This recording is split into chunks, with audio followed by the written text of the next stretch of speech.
Hello, everyone, and welcome to our next installment of the California Fire Science Seminar Series.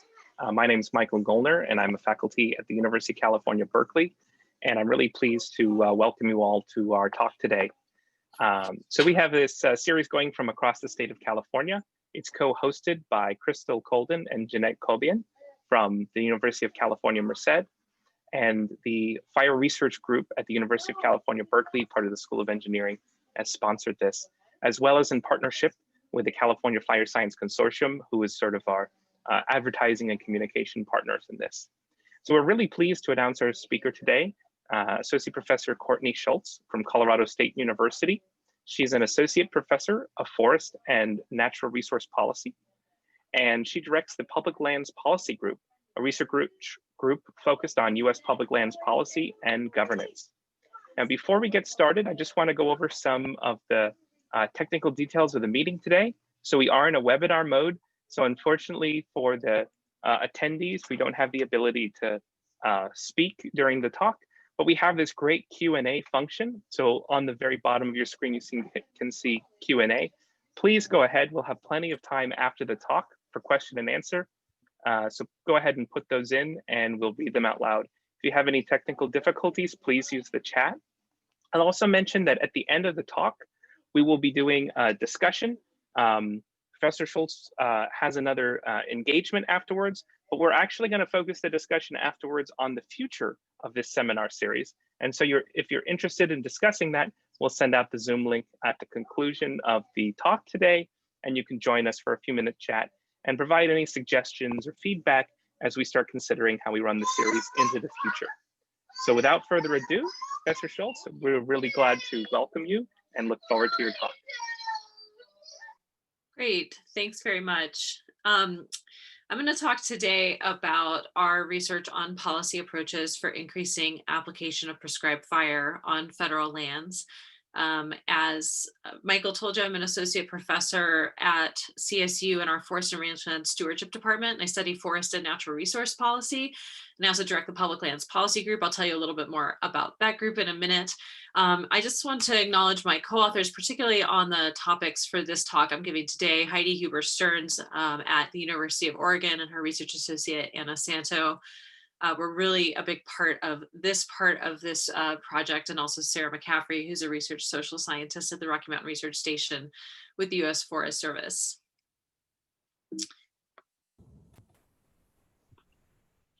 So I'll start by giving a little overview of my research group, the Public Lands Policy Group. This is our mission statement at the bottom. We produce original research to inform the practice of natural resource management and advance understanding of policy developments that affect public lands. And just to give you a little bit of a sense of the kind of work we do, I have done quite a lot of research on Forest Service policy to support forest restoration and improve fire management. That started with a national review of the IRR, which was an integrated resource restoration budget approach that was meant to support landscape scale restoration on national forest system lands. And we did a 3-year review there where we did interviews across the system where it was being piloted and a survey to understand how this policy approach at the national level was affecting work on the ground. And then we did a similar kind of project with the Collaborative Forest Landscape Restoration Program, along with the Joint Chiefs Landscape Restoration Programs. If you're familiar with these, they're new kinds of policies that are meant to support landscape scale restoration in a collaborative context. And we did this national review of both of them, again, over 100 interviews and surveys to understand how they're working. That led to this work I'm going to tell you about today on prescribed fire. We've also done work on climate change planning, aspects of forest planning under the National Forest Management Act, and more recently on these 2 efforts for fire management, risk management assistance, which is a incident response kind of support system, and potential operational delineations, which is kind of a pre-season fire planning tool that the Forest Service is using. So lots of things around different efforts the Forest Service is making on forest restoration and fire management. And we kind of do these social science policy reviews to look at how they work and what happens to these efforts when they go into the organizational environment. Currently, we're working on some projects around shared stewardship. So doing a big 5-year study of shared stewardship, the shared stewardship strategy and how it's being implemented across the nation. I am also working on a National Science Foundation project looking at the future of forest management under different climate change scenarios and different management scenarios. And I have students working on other topics like aspects of state climate adaptation policy, wolf reintroduction in Colorado, which you may have recently seen was voted for on a ballot initiative, some legal analyses for students who go into who want to go to law school. And we've done some work on the prescribed fire training exchange, or TREX, that the Nature Conservancy leads.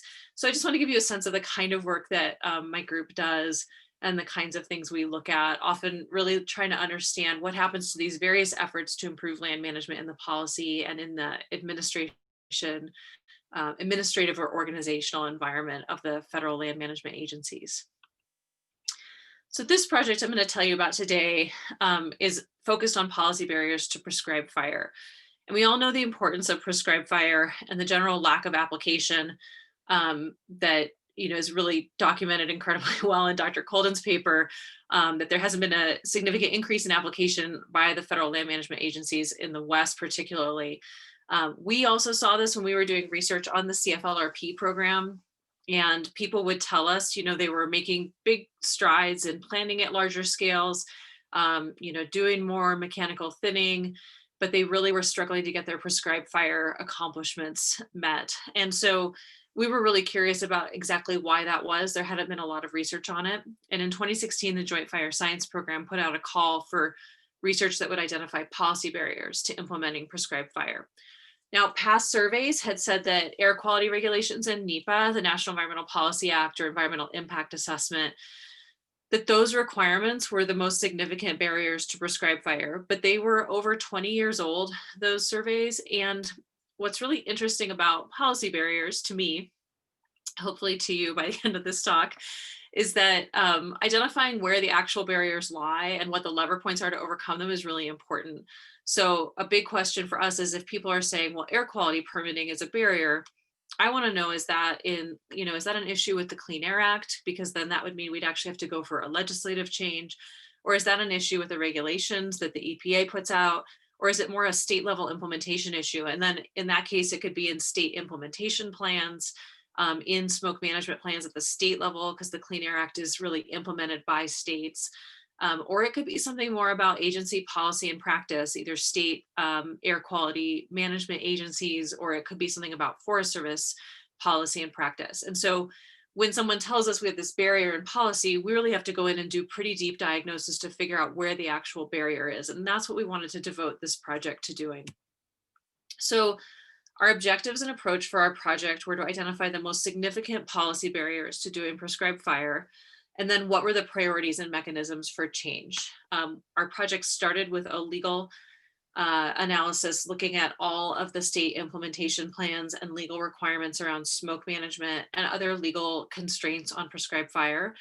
And we also are working on a spatial analysis where we're looking at a correlation between air quality monitoring data and prescribed burn days. And then we also have done a lot of interviews across the West and case studies, which I'm going to tell you about today.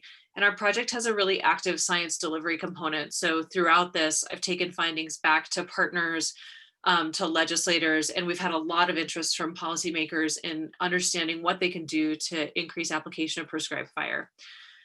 The first part of our study was that legal analysis I told you about, and then interviews across the West, where we did interviews with about 5 to 7 people across the 11 Western states. And we were talking to people like Forest Service regional fuels leads, BLM state fuels leads. We were talking to people with the air quality agencies, sometimes prescribed fire councils, state forestry agencies. And we wanted to get that big picture perspective of what are the things that are impeding application of prescribed fire across the West. And then we wanted to kind of understand how they vary across the West. So again, these are kind of higher level interviews. We ended up doing around 55 interviews in that first phase. And these are our 2 main products from that, if you're interested. The one on the left is a publication in the International Journal of Wildland Fire. And then the one on the right is a practitioner paper. And I'll put a link to these later about where you can find them. But we often do kind of a peer-reviewed publication and then something more rapid and more accessible for a practitioner audience.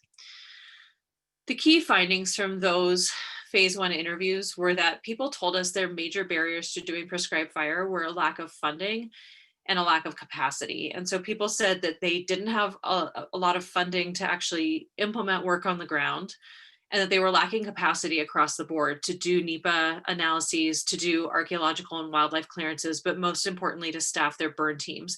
And they said that that was often because their staffing had gone down, but also because people who had qualifications to burn were out on wildland fire. The fire season's getting longer, as everyone knows, or sometimes burning that maybe should happen on the shoulder seasons was being impeded by the fact that seasonal workers were leaving or being onboarded or going through training and weren't available.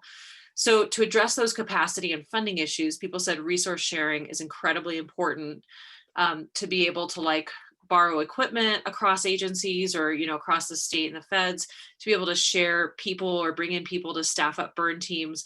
And that having more streamlined agreements and processes to improve resource sharing would make a huge difference. And that was like people's number one recommendation. Like one person said to me that if we could have a national agreement to share resources across the Department of Interior and Department of Ag agencies, the way we do during wildland fire, and a single resource ordering system, that would be like the number one breakthrough that they could make for increasing application of prescribed fire. People also said that they face limited incentives to do prescribed fire, that there's really not consequences for not meeting prescribed fire targets, that there aren't really strong incentives from leadership within the agencies to do prescribed fire. And there's a lot of disincentives and a lot of things that people need to go through to get prescribed fire done. So we heard it was kind of like where there's a will, there's a way with prescribed fire. Like if your line officer, your forest supervisor, or your fire management officer, or your fuels lead on your forest is really committed to it, they can find a way. And where there's not a will, there's sort of a lot of things that would get in your way, or things you could point to that were getting in your way. And so people told us leadership really is important when it comes to getting prescribed fire done. We also heard a lot about the importance of collaboration.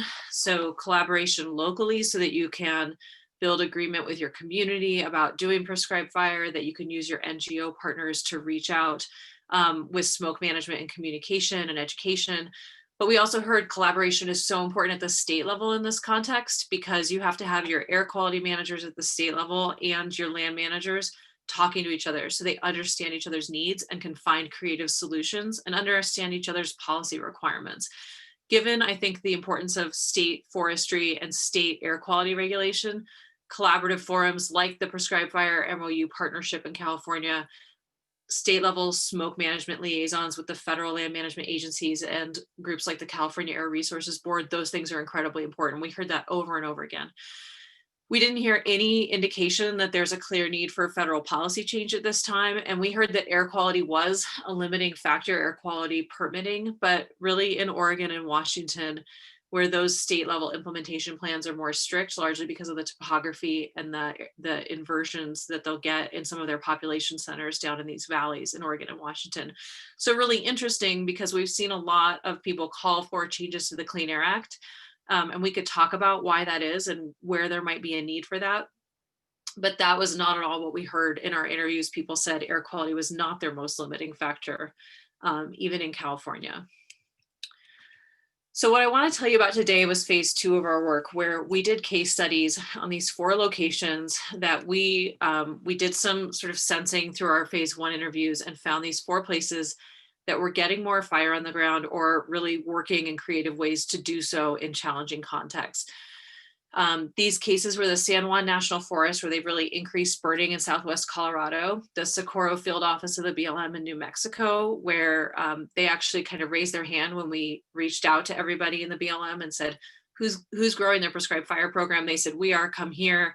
The Rogue River National Forest around Ashland, Oregon, we wanted to do something in the Pacific Northwest, and then the Sierra National Forest. And I'll talk about the San Juan and Sierra today, but our report on our case studies talks about our themes across what we found on these forests, and also has like 10-page summaries of each of these cases if people are interested, and there's really amazing lessons to be learned from all of them. So for this phase of our study on these, this is again, the second phase of our study after we did those statewide interviews across the West. Now we're doing these case studies. For this part of our study, we wanted to identify those challenges at the local level and strategies for overcoming them. And we wanted to see if what people were telling us more down at the field level comported with what we had heard at the state level. And so we did interviews with district fire management officers, supervisory staff like at the national forest level, line officers like forest supervisors and district rangers, partners through, and what we did was in-person field visits. This was pre-COVID, so we got to, go to the Sierra National Forest and spend a week there and interview basically everyone we could find that was interested in talking to us about this. And we have a report out on this, like I mentioned, in publications forthcoming. So today I'll tell you a little bit about what we found on the San Juan and the Sierra cases.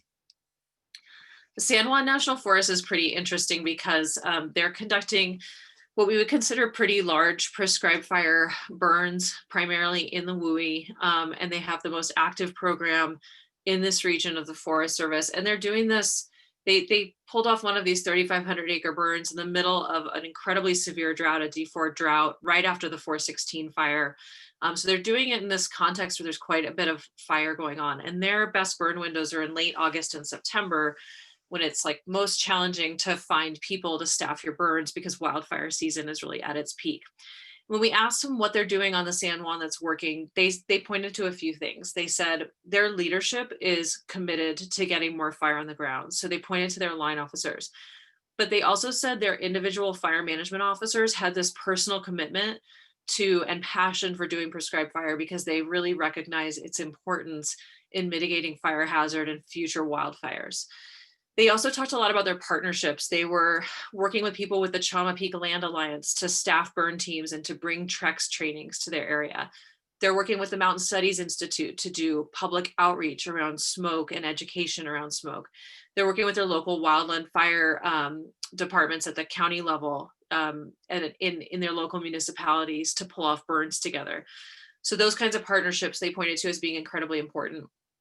They were doing some creative planning, like they did a district-wide environmental assessment, which is a kind of NEPA document on the Dolores Ranger District to cover all of their prescribed fire. And that's actually helping them do more managed wildfire as well. I'd be happy to talk about that connection if you're interested in the planning strategies. They have a really active outreach program, not just with their public. I mean, they talk about taking members of the public out to see what's going on, going door to door with people to explain to them about smoke and find out who's going to be sensitive to smoke. Very active public outreach, but also they bring the air quality regulators from Denver out there to see what's going on, to build those relationships. And that really allows them to access some of our flexibility in our burn permitting regulations here in Colorado. So again, that air quality and land manager relationship is so important to finding kind of opportunities to burn. They use some different authorities, like they use this authority called the Wyden Authority to do cross-boundary burning on private land. And they've gotten some increased funding from our regional office because they've shown their ability to do this stuff and to have some success. I wanted to share with you some quotes because I think these kind of help you. This is our data. They help you see what people are saying, but we'll just do a few of them. One person said, if you've got the right person with the right skill set and vision, they can have that huge impact on a program. That person, they were talking about, one of the people on this forest, is one of those people. He's always looking for opportunities and he recognizes the value of more prescribed fire on the landscape. So this speaks to that importance of individual initiative and leadership when you have a good active prescribed fire program. Another person said, we've really not left any stone unturned as far as our neighbors go, and then also engaging with people in the state, like this Colorado Department of Public Health and the Environment and the smoke program or the air quality program. So they're doing that very active outreach. And as you know, that takes time. They also said, we're being proactive. We're collecting the data. We're trying to do the analysis. This is about their smoke. And so the public health officials see we're not just asking for stuff, we're also investing and trying to lead to better decision-making and outcomes. Some ongoing challenges. They said, they have a really hard time staffing burn teams because they're, like I said, their peak burn windows are right during wildfire season. So they often lose personnel to wildfire, or they just can't get like a hotshot crew to come help them with a prescribed burn they're trying to pull off because they're being held or being diverted to wildfires. So lack of capacity, especially hotshot crews. They said there's a real dearth of type 1 burn bosses out there to pull off larger, more complex burns. And then they struggle with workforce in the winter because of seasonal staff not being available. And then during the summer because of competition with wildfire season. They also said there's a lot of disincentives for prescribed burning. no consequences for not meeting your targets. There's less pay in prescribed fire compared to wildfire. And then they said there's conflicting land use priorities. Like they're not going to be burning in Gunnison sage grouse habitat very often. They have some challenges doing resource sharing, and they have pretty narrow burn windows, so that those things all kind of work together to create challenges. I'll move now to the Sierra National Forest. So when we were on the Sierra, which I think was about a year and a half ago, as you know, there had been a massive tree die-off, and this was before the fires of this past summer.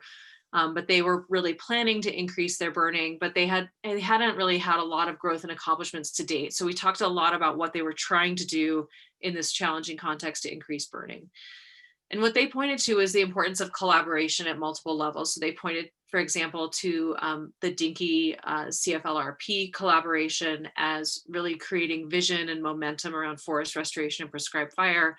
And then people from that group working to create a state level prescribed fire MOU working group that created better dialogue with the Air Resources Board, with other agencies, and momentum at the state level to really increase funding and direction to engage in prescribed fire. They also have good collaborations with CAL FIRE locally. They also were pursuing creative strategies for planning. They were working on their categorical exclusion for prescribed fire that was forest wide, that allows them to take more opportunities to do prescribed fire. They also mentioned facilitative policies, particularly in California, like the California Climate Investments and the Greenhouse Gas Reduction Fund, that are helping them get funding to actually do these kinds of projects, and also have more resources with state personnel and state equipment from CAL FIRE that are contributing to fuels reduction work across jurisdictional boundaries. They also said they've integrated their fire and vegetation management staff so that they can really think together about their goals and seek grants to do work together. And then they also talked about improving relationships with the San Joaquin Air District and California Air Resources Board to build that understanding about the importance of prescribed fire as a way to really kind of mitigate or prevent future smoke from wildfire, and find those opportunities even in the regulatory context, and even in a really challenging airshed like the San Joaquin Air District. Ongoing challenges here, they said, again, lack of capacity. They said almost all of their budget just goes to fixed costs, so they have to go out and seek grants to do implementation work. They've lost a lot of personnel, like all Forest Service units, so just having the capacity to burn, to plan, to do clearances, archaeological and wildlife clearances, is a huge challenge. They said sometimes leadership direction and support can be variable, not just at the forest level, but sometimes at the regional level, about what should be focused on. Over the past 4 years, there's been much more of a focus on timber targets under the Trump administration. And so some people have said, if I'm really struggling to meet my timber targets, then that means my prescribed fire program becomes less important, or we just have less resources for it. They also talked about challenges about diverse mandates among partners. And I think this is an interesting thing in fire management, is that different agencies have different mandates, and that can cause some challenges in sort of working together on fire management. There were some debates about whether or not doing a categorical exclusion for the whole forest for prescribed fire was appropriate. And then some challenges people brought up due to public resistance around fire, needs to protect other resources, and then the really difficult fuel conditions on the forest. In people's own words here, one person said, I don't know how we would have made ends meet if we didn't have those two bigger grants, CCI and the Greenhouse Gas Reduction Fund.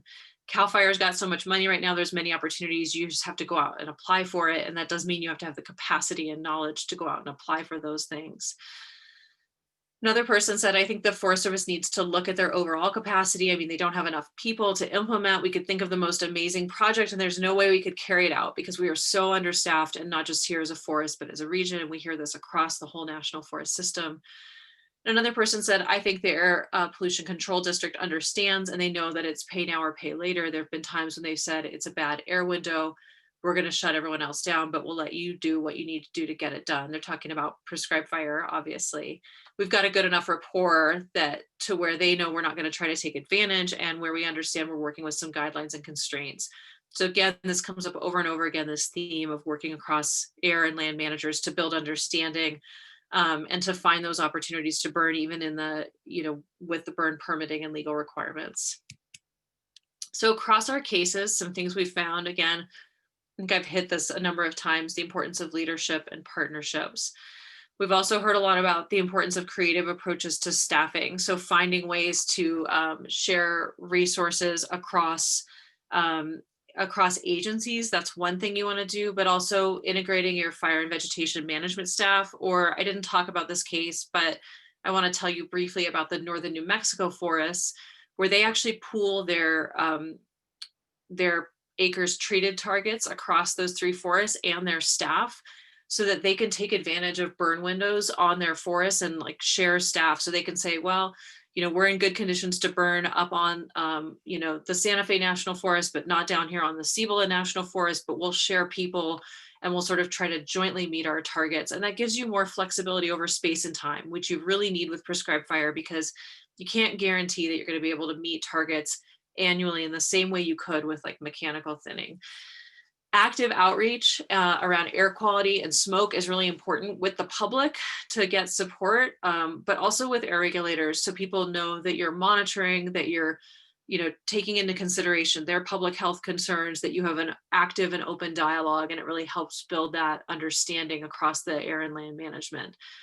Those collaborations at multiple levels are really important. And then figuring out strategies to plan at larger scales, whether or not it's a categorical exclusion or an environmental assessment, doesn't really matter, but figuring out how you can do district or forest-wide planning for prescribed fire is really important. And again, that also supports management of wildfire for resource benefits for a number of reasons that we could talk about if you're interested in the planning side of that. Capacity, though, is probably the number one issue that we hear over and over is a major challenge and barrier to doing prescribed fire. So some recommendations that have come out of our work, a consistent one is to have dedicated prescribed fire teams that could basically wouldn't get pulled onto wildfire events and could do prescribed fire, and also have like specialized knowledge about how to do the monitoring, how to do the air quality outreach. People have said they also need equal pay incentives for staff that are working on prescribed fire. They need better agreement mechanisms, like a national agreement between the federal agencies. Sorry, my dogs are going to be barking. That would be really helpful. Having statewide master agreements is helpful. Weird people say like, I'll be a national forest and I'll have an outgoing agreement with this National Park Service unit for money going out, and then I'll have an incoming agreement, and then I have a different one with the BLM, and they're all on different schedules. And that means you have to have staff to write those agreements that know the laws, that can track the money coming in and out. If you can streamline that stuff and do it at a higher level, that's really helpful. People also said having dedicated pots of money, like a budget line item that's just for prescribed fire, would be really useful, so it doesn't get sucked into doing other activities. They also said on that note, having dedicated performance measures that people are held accountable to, like targets that you have to meet for prescribed fire, that's really helpful. And that's something that we've seen some parts of the agencies do well, and it's been looser in other places. Investing in smoke monitoring and communication is going to be really important. So you can find those opportunities to burn without affecting public health too negatively. And then there needs to be a consistent emphasis on prescribed fire from political overseers. So, when, especially with the federal agencies, when the priorities for the administration shift from one president to the next, that can kind of get in the way of different programs. And so people would say, if our national leadership or our regional leadership is consistently emphasizing prescribed fire, that's going to make a huge difference. And then states are increasingly playing a really important role by providing funding. We're seeing that in Utah and Washington, New Mexico, California. States are putting funding to work on state and federal lands and adding capacity. And that's going to make a huge difference going forward. So some reflections here. Why might capacity be emerging as a major challenge when that didn't come up as much in the previous surveys? And I think part of what's going on here is that the Forest Service's budget has gone from being about 25% going to wildfire to now around 65 or more % of it going to wildfire. They estimate that they've gone from 20,000 to about 11,000 staff in the national forest system between the year 2000 and now. So they've lost like 45% of their capacity. So I think that's one reason why capacity is coming up as a major challenge. Same thing in the BLM. People said, if I'm not a sage grouse forest, I don't have a lot of money. And if I am a sage grouse forest, I can't really be burning. So there's these big capacity issues that come up as the federal agencies lose funding. I think the other thing is that they've made progress in working with air quality regulators, and they've made progress at doing NEPA at larger scales. So if those things used to be bigger challenges, I think it's less true right now. So how do we address those capacity limitations? It's going to be better resource sharing and frankly, more funding. If we actually want to address our fire and forest management issues, there needs to be more federal funding put into this and more state funding. There isn't any silver bullet policy fix here. There's no like change the rule around exceptional events under the Clean Air Act and voila, we'll get more prescribed fire. This is a complex system with a lot of incentives and a lot of actors and a lot of variability across location as to what the challenges are. So you have to have those cross-sector approaches, like across air and land management, across public and private actors, and you have to have collaboration at multiple levels. You have to have people working at the local level to build agreement and do planning, and you have to have those state level collaborations. I think another interesting and important thing is that the future is going to get more challenging as we really try to do more landscape scale burns, more multi-day burns. If we see PM 2.5 standards get more strict, and as we have more wildfire, which we've certainly seen in the last few years as being a real significant trend. So I just want to switch gears here for the last 10 minutes and talk to you a little bit more broadly about some of the governance considerations for fire management. And this work comes out of a paper that Cass Mosley at the University of Oregon, is a longtime collaborator of mine, and I wrote for Science last year in their policy forum. And it was really nice to see Science publish something more on the governance and policy aspects of fire management. And increasingly, we're seeing those journals bring in more of the social science considerations around these issues, which I think is a really positive step forward. And part of what we were doing here is taking our findings from this study, but also our work on the Collaborative Forest Landscape Restoration Program, and also our work on pre-season fire management planning under the potential operational delineations research and efforts that the Forest Service and others are undertaking. And looking at what we've learned from all of that research over the last decade. And what I could say generally is that I think the scientific community, especially the biophysical scientists, have clearly communicated what needs to happen in fire management and in forest management. But the governance solutions in the literature sometimes are a bit underdeveloped. Like we'll say we need policy change or we need increased capacity, but we really need to start looking at what are the origins of those problems and what are the potential solutions. And across all of our research, we've really seen this importance of multi-level collaboration for really making progress on issues around fire. I think one thing I want to emphasize is that fire and forest governance are situated in this highly networked system where you have all these different actors. You have NGOs bringing capacity. You have state and local and federal government working together. You have different agencies in all of these governments. So you have decision-making and partnership going on at the local, state, and national level with all these different actors. And everyone has their own goals. They have their own incentives that are built into their systems. And they have a lot of opportunities to stymie change. The US has been called a vetocracy because there's so many sort of veto points for different actors to kind of influence the system, whether it's through litigation or with their representatives or through the media. We have a lot of opportunities to sort of stop progress if we don't build agreement. And we have a lot of scale mismatches. This is, somewhere where I get kind of like intellectually nerdy around scale mismatches. But there's a couple that are really important here. Our jurisdictionally, like a ranger district is like a particular kind of scale of organization, but fire sort of ignores that and moves across jurisdictions. And so we have to figure out, well, how are we going to work at these larger scales? I mean, this comes up for things like wolf reintroduction too. How are we going to work at a pretty large scale? That's not how we're organized in land management. But there's also temporal scale mismatches. Like politicians are often thinking about re-election cycles on a 2 to 4 year time frame.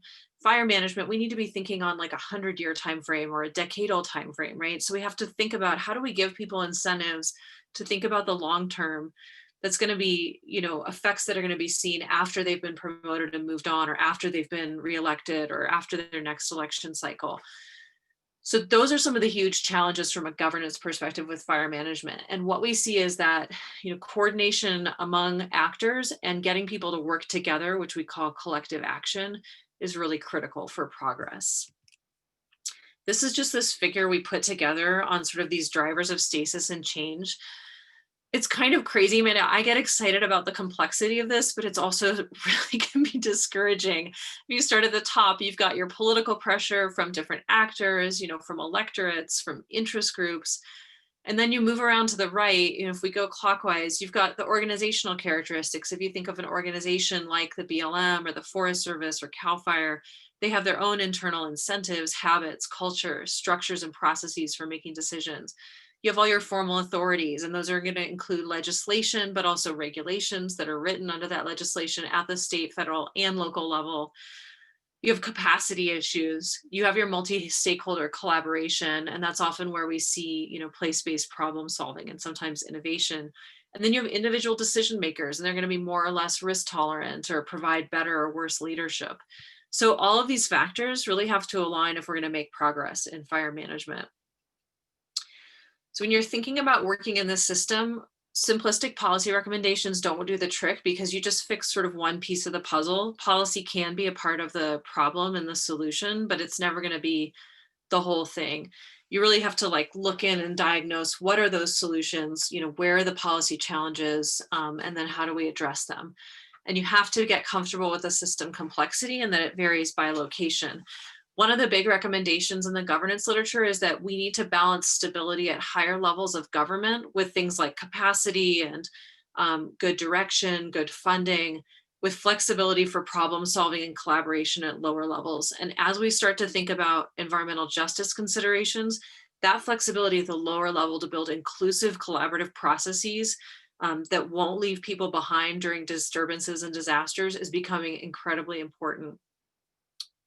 I think a big challenge for us in fire management is that we have to move from policies that broadly articulate our goals, like the cohesive strategy or the Forest Service planning rule or the Clean Air Act, to then say, okay, how do we step down from that to actual policies that put in place procedures and incentives and capacity to get us where we need to go? Multi-level approaches are really important because you have to have that local collaboration if communities are going to undertake land use regulation and planning. That's a local issue. Like if we're talking about having less development in the WUI or having better defensible space or more home hardening or actually preventing where people can build or how they rebuild, those are often local policy issues. So you have to have that local collaboration to make that happen. And people have to be bought in so they don't just get frustrated with, their local representatives and vote them out of office if they try to do something about these issues. If people are going to tolerate more fire and smoke, you've got to have, and more activity in their forests, we have to have that local collaboration. As I mentioned, though, there's that growing role of state efforts to build agreement for strategic planning and prioritization, so you can take advantage of opportunities across a state, managing air quality, which happens with those state regulatory agencies, and increasing capacity with state funding and state forestry agencies, and then also just making sure you have supportive policies in place. National level laws and institutions are always going to be important, but I think it's important in this new era of public administration and public management to realize we're in a much more networked, complex environment than in the past. And the problems we're dealing with are much more complex. Things like climate change or large scale species loss or fire, these things are incredibly complex compared to the kinds of environmental challenges we were trying to tackle 30 and 40 years ago. So some last things I want to leave you with if you're working to effectively engage in that science policy dialogue is to, resist the allure of simple policy solutions. They're so exciting when you think, oh, maybe we've found the problem, we can fix it. And you really have to embrace that we're in this really complex era of environmental policy and you have to have diverse dialogue to find solutions. And as I was mentioning, there's so much literature coming out that dialogue has to be inclusive if we're going to use disturbances and disasters as an opportunity to make things better going forward and to really adapt to climate change. Progress on any of these topics is going to require a mix of changes in policy and other things like resource allocation or system organization at different levels. And, reading the environmental governance literature really from around the world indicates that this is the path forward. Dealing with this complexity and leaving room for local level problem solving is really critical. With that, I just want to say thanks to all of our interviewees in the Joint Fire Science Program. If you're interested in more on our prescribed fire project, my colleagues at the Ecosystem Workforce Program at the University of Oregon have put all of our work from this project on this page on the right. And all of the work is also on my website on the left, and feel free to contact me for more information. I think with that, I'll stop screen sharing and then we can have a little bit of dialogue.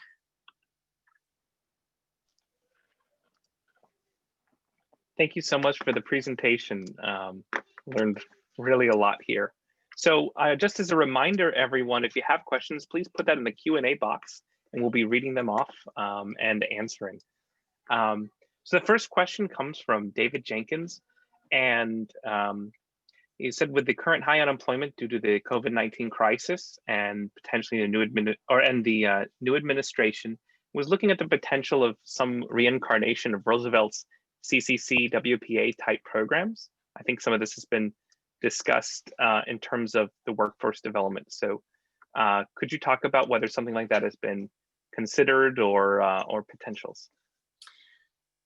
Yeah, I think there's been interest in Congress in reinvigorating and funding a CCC type program and building a workforce to work on our public lands. So I think that has potential. There's also discussion and interest from Congress in the new Prescribed Fire Act that they just held hearings on, I think yesterday, to create like a dedicated pot of money that would go just to prescribed fire that places could apply to, and it would support cross-boundary prescribed fire. It addresses some of the pay issues, and it would streamline some air quality permitting for larger prescribed burns. So I'm seeing a lot of interest in this. I've gotten questions from the existing leadership at the federal agencies, from the Biden-Harris, I think, transition team is already thinking about how we can make movement on prescribed fire. So I think there's potential, potentially we're at kind of a watershed moment, but it's going to take some significant funding and investment to get there. The next question is from... If I could post the link to the University of Oregon. So I'll make sure to do that before I leave today. Thank you. So the next question is from Suzette Turner. Is there any sort of collaboration being done with local tribes who may already have a history of implementing these practices? Yeah, I think one of the best places to look is in Northern California with the collaboration, I think, with the Karuk tribes, and there's like a watershed restoration, a Klamath like watershed restoration partnership that has really strong involvement, and there's some increasing effort to create more streamlined authorities so that members of tribes can work on federal land and resources can be shared across those entities. In the cases that I looked at, it wasn't as much of a highly utilized strategy, except on the Rogue River Siskiyou, that there is some involvement from local tribes there and organizations that bring members of tribes to work on prescribed fire and bring their traditional ecological knowledge to bear in addition to their capacity. And then on the San Juan National Forest, I think there was some interest in working with the Ute tribe, but limited capacity to enter into those agreements and build those relationships. That's an issue with BIA as much as it is with other agencies. So that was something that I think could use some really serious attention. Thank you. So there's another question from Evan Jones. Would it make sense to make part of a government land manager's compensation contingent upon meeting specific management goals, such as prescribed fire or maximizing profit from forest products? That's a really good question. I've never heard anyone suggest that we make their compensation based on that, because I don't think that like federal employees get bonuses or have like a flexible salary like that. but I have heard people say that that should be part of their performance evaluation. And you see that like in Region 3 of the Forest Service, the regional foresters have consistently said like prescribed fire and getting managed wildfire on the ground is important, and we're expecting you to do it. And they put people in leadership positions who, you could call people like fire adapted line officers. We've heard that term quite a bit, like people who have experience in fire and are really committed to it. So I think it's more like leadership direction and expectations than it is a compensation issue. But I think especially over the last 4 years, the Trump administration put out an executive order about increasing timber harvest and increasing timber targets. And so that's clearly been the direction that a lot of forest supervisors and regional foresters are getting. And so that will just cause people to focus their resources on that. And that you can be pretty sure you're going to get your like mechanical thinning done in a year. And so people will, versus like prescribed fire, which is harder to accomplish. So people will say that's a better place to bet, both for meeting my timber targets, but also for meeting my acres treated targets. So yeah, targets are a big, budgets tell you what you're supposed to spend your money on, and targets are the other side of the coin. They tell you what you're supposed to come out with at the end of the year. So we've heard throughout our research that targets have huge effects on where the work is, and meeting timber targets does not always overlap with where your fire hazard reduction targets are. Great, thank you. So Eric Holst had a question. It was interesting. Where air quality regulators are offering flexibility, are they doing so through their standard legal discretion, or are they breaking or bending the rules because they understand the pay now or pay later principle? Yeah, that's a great question. There's so much to say on that. But I think that in places like Oregon and Washington, there's stricter standards that are being applied under their smoke management plans and in their state implementation plans.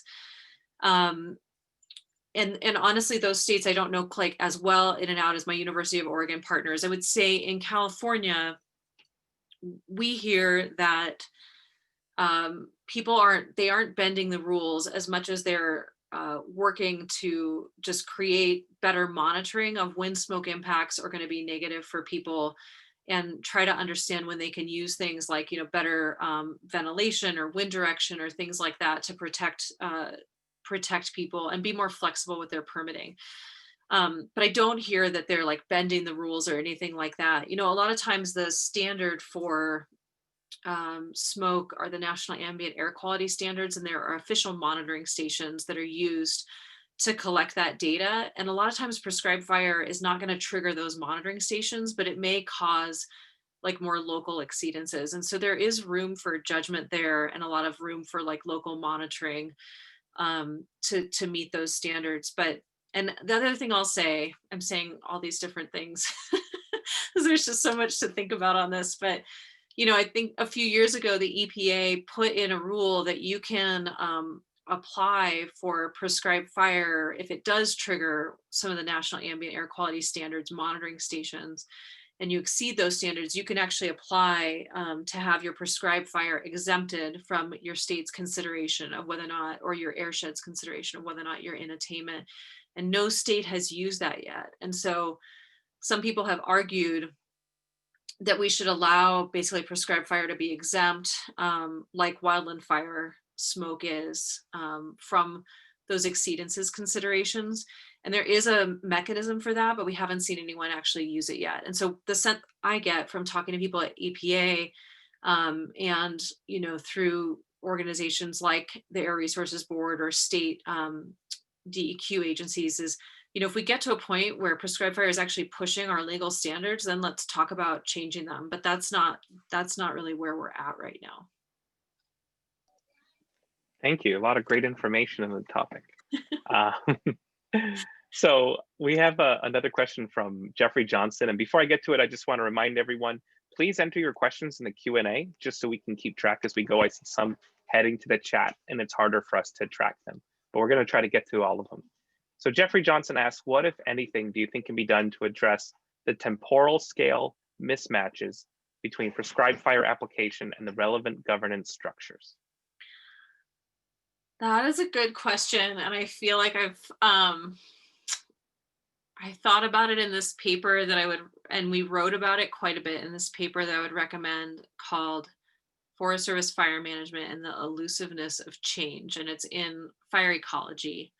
And I'm an author on that with Matt Thompson from the Forest Service and Sarah McCaffrey. And Matt has really thought a lot about how we could use performance measures during fire events and also for prescribed fire to give people stronger incentives to show that they're getting fire on the ground. And I think, so that's one answer I would have is if you really give people incentives to show that they're getting fire back on landscapes and that you're going to evaluate their performance and their leadership based on that, that's one way you can do it, because that's sort of like asking them to manage for long-term risk and not just think about short-term risks.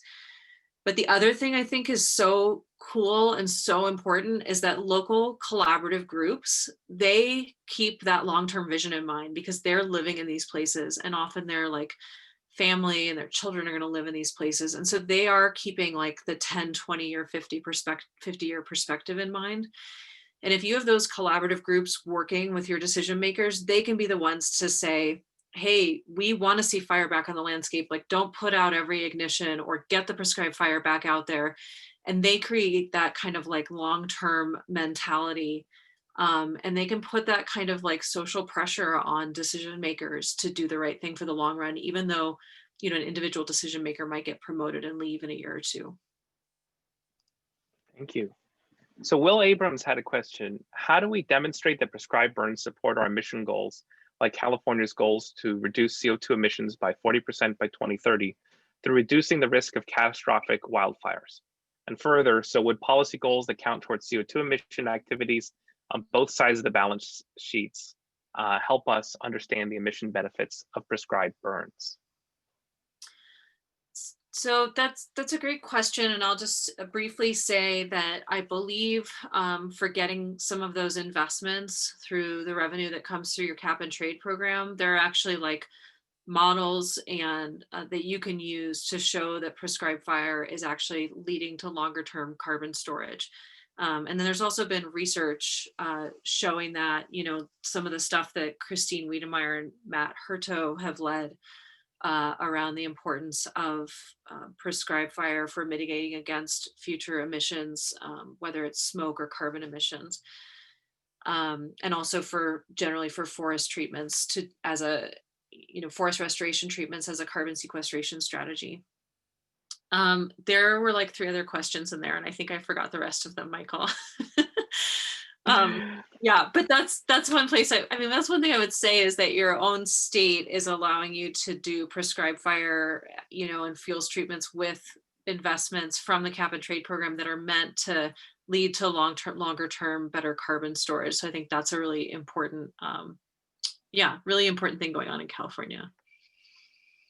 Thank you. I think it addressed most of it, and we can take it more in discussion after. So another question from Sabrina Chu.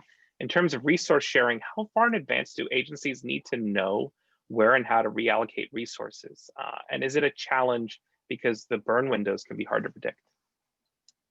Sorry, can you read that one more time? I got distracted reading the chat. Sure. Yeah, please use the Q&A. I guess the question was, you know, how long before does someone need to know? And is there a challenge because I believe like the burn windows are going to change as weather changes, and so sometimes it's not known so far in advance. How far in advance does someone need to know about smoke, like members of the public, or permitting? Resource sharing. Resource sharing. Yeah, I think what we hear is that often like people just will tell each other a few days in advance. Like they'll call up their local park service unit or, you know, BLM unit and say like, hey, we're going to try to do this burn like later this next week. And burn windows do change, but I think you generally have like a fairly good sense of, you know, when they're coming and when people are going to try to pull off burns. So I don't hear that that's a major problem as much as like putting in place all the different agreements and all the different tracking. There just aren't the personnel to do that anymore. So we have to find ways to do that much more efficiently. I mean, if you think about wildland fire, you can use a single PICO to like basically charge for resources from multiple agencies. You have the resource ordering system. You need to, if prescribed fire is going to really take off, you need to have similar systems in place for prescribed fire to make it a lot more easy. Thank you. So I'm going to bounce around a little bit in terms of the order of the questions to combine a few that are on the same topics. And one is related to what you see as upcoming federal legislation. So there's a National Prescribed Fire Act currently in Congress. And so the questions were just about that, and if you anticipate any other legislation that might be helpful. Yeah, great question. I think the National Prescribed Fire Act is really worth looking at. I've talked to a lot of partners, and even though there's some, stuff in there around streamlining air quality regulation, especially for larger burns, and I'm talking large burns, like I think they say something like 50,000 acre burns. And some of that's controversial with different environmental advocates because the Clean Air Act is such a bedrock environmental policy, and the effects on human health, the cost for human health, and the cost to human life from the air quality impacts from fire, they dwarf the impacts of direct losses of life from fire. They're really significant and worthy of a lot of consideration, before we mess with them. But even still, I was just looking at testimony on that act yesterday, and people are supportive of thinking about how we can be flexible around air quality regulation to really encourage people to think bigger on burns. So I think that's exciting. Today, I saw a statement come out from the Wildfire Leadership Council, CDC, and EPA, stating their mutual commitment to promoting prescribed fire as a way to mitigate against smoke from wildland fire. So I think we're going to see progress on that. There's also been some discussion of increasing funding under the CFLRP, and that money can be used for prescribed fire. There are more funding mechanisms for cross-boundary landscape restoration that came out under the 2018 Farm Bill. So I think that's positive. And I also am hearing more talk on the Hill and in the executive branch about how we could substantially increase the funding, like on the order of, an additional like $4 to $5 billion a year for forest and fire restoration. And I think that's getting momentum because of the huge fires we're seeing, and because people are recognizing if we lose our forests, we lose one of our best natural climate solutions, and it has tremendous implications for climate change. So I think there is some progress there, and it's something worth continuing, all of us who care about these issues continuing to organize and really speak for at the national level. Thank you. So in the last few minutes, I'll try to make some of these questions shorter. One from Malcolm North. Can you comment on multi-day prescribed burns? Are those more challenging to implement? Yeah, yes. Yeah, I know this is the question that distracted me, and it's a really good question. I have heard about folks in Montana working on multi-day burns. And I think partly that's, they have a really interesting Montana Idaho airshed group. I don't think I mentioned that in my talk, but all the burners in those states get together and they track all their planned burns, and they work as a group. They use like an online system to track burns and to track potential emissions. And then they work as a group to kind of prioritize those and communicate as a group. So they have like a liaison that communicates with the state DEQs on their behalf so that individual burn bosses don't have to. And they have a fairly flexible regulatory system in Montana in particular. And so that's one place I've heard about them working on larger multi-day burns, but they're incredibly challenging because of the unpredictability of weather, or relative unpredictability. It's more nerve-wracking for people from a planning, implementation, and permitting perspective. I know this is something that you all are working on in California, so I think it'll be really exciting to see where it goes, but I don't think that we have a lot of experience seeing multi-day burns yet. Thank you. So another question from Bill Preston. Is there any overlap between the policy for prescribed fire and for letting naturally caused fires essentially burn out or managed fire? Yeah, thanks, Phil. I wanted to talk about this. I think one really cool thing is that if you are managing a natural ignition and you want to count some of the acres towards your accomplishments, which you have to add up your accomplishments at the end of the year and say, hey, here's how many fuels acres we got done with our money. And then if you really do a great job, you might get more money from the regional office. So you want to show accomplishments. And if you want to show those accomplishments, you have to have that area covered under NEPA. So like that Dolores Ranger district I was telling you about, they did a district-wide EA for prescribed fire. They show where they want fire on the ground. They got a natural ignition that summer, and they were able to count some of the acres that burned under that national ignition towards their accomplishments, because they were able to say, hey, we let this burn out to this line, and we had already shown under NEPA we wanted it to burn. And so that is one of, I think, the important links. Is that if you're supporting prescribed fire through your planning, then you can actually support your managed wildfire also. A last quick one. How can NGOs play a role to support increased prescribed burning? Oh, there's so much cool stuff going on that NGOs are doing. I mean, they're like getting, qualifications, like getting their people to, basically be qualified to do prescribed fire, helping individuals, get the qualifications so they can stand on burn teams. If you look at like what Forest Stewards Guild is doing in New Mexico and here in Colorado, they're creating these all lands, all hands burn teams, where they're basically finding people who have qualifications. It's almost like a militia that can be called upon when there's a burn window. They've raised funding so that they can like pay for help support a burn boss to stay on site and not go off on wildland fire during fire season. They have a whole training program where they're going out into like forest dependent communities and training individuals to be knowledgeable about fire and to work on fire events. So there's a lot of different ways that NGOs contribute as partners. Mountain Studies Institute here in Colorado, they do public outreach, they write op-eds, they bring in like smoke specialists and fire ecologists to educate people. They help people organize to apply for funding.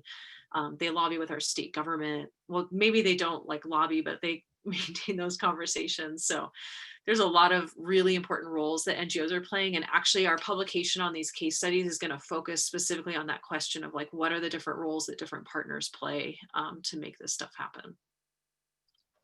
So thank you so much. To be mindful of everyone's time, that's the end. We got through almost all of the questions. So let's thank one more time Professor Courtney Schultz for the presentation. Thank you for sharing your time with us. Now, unfortunately, just due to the scheduling, she won't be able to join us for the discussion after. And so we're going to have a special focus discussion on the future of the California Fire Science Seminar Series for next semester. If you're unable to attend, we will be sending emails with some details in the coming weeks, probably right after the Thanksgiving holidays. So thank you again for attending. If you want to join that discussion briefly after the meeting, the link is in the chat window. So thank you once again. Bye. Thanks so much for having me.